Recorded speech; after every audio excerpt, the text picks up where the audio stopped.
What is up, guys? Today we're going to be changing the cabin air filter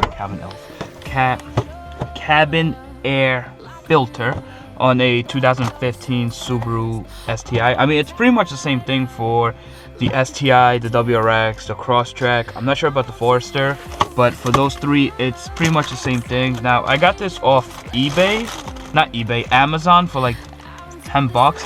Now, if you're one of those like OEM freaks, you can definitely go and get one of Subaru, but I don't think it's worth paying the whole $20, $30 when you could just get the same exact one from Amazon for half the price.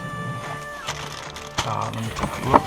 So, now the reason you would change this is when your car starts smelling funky, you can no longer smell that graham cracker vape juice that that every Subaru owner has and every Subaru owner smokes, or what the hell you want to call vapes, because Subaru, bro.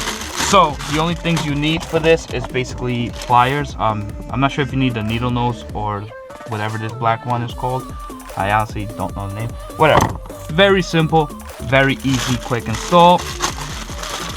So you want to open this up first. Take a look at it. You can see it's pretty much just a regular old filter. So to install this, you're going to want to open this up. Yes, I have a lot of napkins. I know everybody should have napkins in their glove box. Why? Because if you eat a lot, you're fat shit like myself, you know why. But yeah, it's always good to have. So first thing you're going to want to do is this little piece right here. You're going to want to remove that. Now you can press it in. You do a holding the camera. Press on the right pliers. Okay, so open up the door. Just don't do that. Don't hit the door on the wall. So squeeze it in there and pull it out. So hold on, I have to.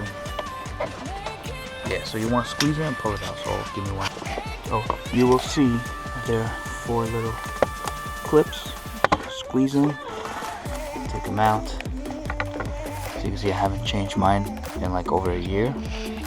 So it's pretty freaking filthy. So now the new one, you're pretty much just going to install it the same way that you took it out, which will be the little curve at the bottom. Well, actually, some of them actually tell you, like this one says up, and you just slide it in there. You should hear that. Now, after you push it in there, you just put everything back in, same way you took it out. Now you just need to put all this back the same way that it came out, so you just have to line up inches. Might take a little bit of force, but okay, that's it. Now just make sure that you put this piece back in there. That's it, and then you could just shove it in there and you are done. Very simple, very easy, which is the same thing, and very fast. And now you could finally smell your blueberry vape juice in peace, and it doesn't have to smell like ass anymore.